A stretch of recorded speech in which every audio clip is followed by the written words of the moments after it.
সরকারি দপ্তরের বোর্ডে প্রতিবেশী জেলার পিনকোড নিয়ে ছড়াচ্ছে বিভ্রান্তি। এবার জামালপুরে জেলার সরকারি দপ্তরের বোর্ডে প্রতিবেশী জেলার পিনকোড ছড়াচ্ছে বিভ্রান্তি। পড়শি জেলার পিনকোড নাম্বার জলজল করছে পূর্ব বর্ধমান জেলার সরকারি দপ্তরের গ্লোসাইন বোর্ডে। তাকে ঘিরেই শুরু বিভ্রান্তি। পূর্ব বর্ধমানে জামালপুর ব্লকের জামালপুরে রয়েছে সাব রেজিস্ট্রার অফিস। পশ্চিমবঙ্গ সরকারের এই গুরুত্বপূর্ণ দপ্তরের ঢিলছড়া দূরত্বে রয়েছে সেচ দপ্তরের কার্যালয়, রয়েছে জামালপুর থানা, এমনকি সাব রেজিস্ট্রার অফিসের উপরতলায় রয়েছে ভারতীয় ডাক বিভাগের দপ্তর।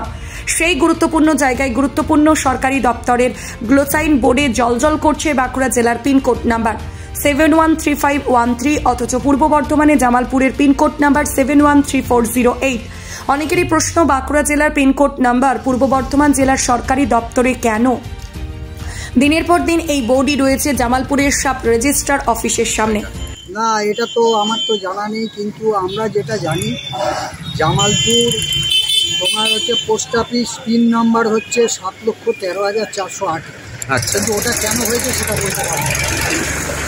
লেখা আছে, এটা কি বলবে? এটা লেখা আছে, হয়তো মিস্টেক হয়েছে, কি বৃত্তান্ত সেটা তো বলতে পারবো না। কিন্তু আমরা যেটা জানি সেটা হচ্ছে আমাদের জামালপুর পোস্ট অফিসের পিন নাম্বার হচ্ছে 7,13,408 পিন নাম্বার। আমাদের রেজিস্টার পিন নাম্বার হচ্ছে 7,13,408। আচ্ছা, তো এটা কি করা দরকার মনে করেন? এটা ব্যবস্থা নেওয়া দরকার, কারণ একটা রেজিস্টার অফিসে যদি পিনকোড নাম্বার ভুল থাকে তাহলে সেটা তো। পূর্ব বর্ধমান থেকে সুমন বিশ্বাস।